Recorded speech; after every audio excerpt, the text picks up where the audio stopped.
Paris. Lebanon's absent prime minister arrived in France on Saturday morning after 2 weeks in Saudi Arabia, a mysterious stay that touched off intense speculation that he was being held against his will.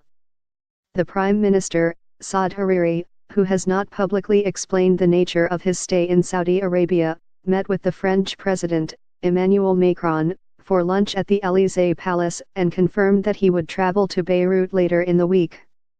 The meeting with Mr. Macron came hours after a phone call between Mr.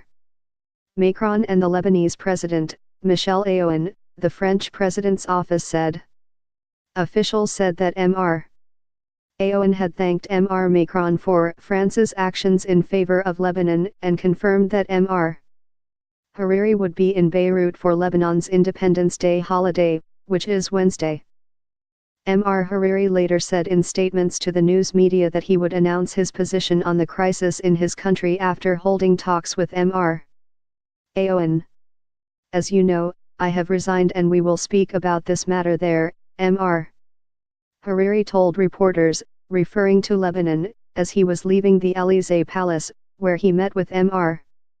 Macron for over 30 minutes, before gathering for lunch with his wife, their oldest son and Mr. Macron's wife. After the meeting, officials in the French president's office announced that Mr.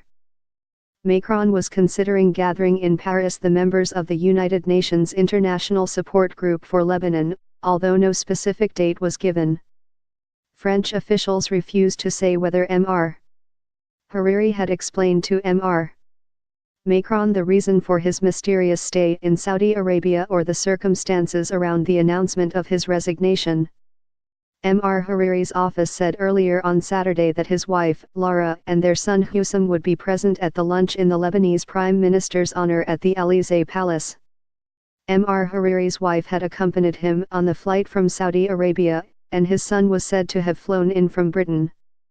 Mr. Hariri's two younger children, a 16-year-old daughter, Lowe, and a 12-year-old son, Abdulaziz, did not appear in television footage of his arrival. The two have been attending school in Saudi Arabia and could have stayed behind for that reason, but their apparent absence was an obstacle to ending concerns that Mr. Hariri was not acting freely.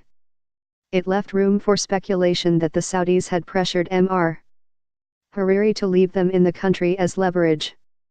Mr. Hariri announced on November 4 from Riyadh, the Saudi capital, that he was stepping down as Lebanon's prime minister, but officials in Lebanon have said that his departure would not take effect until he delivered his resignation in person in Beirut.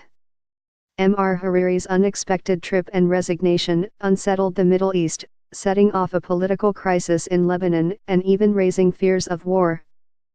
Saudi Arabia was widely seen as pressuring Mr.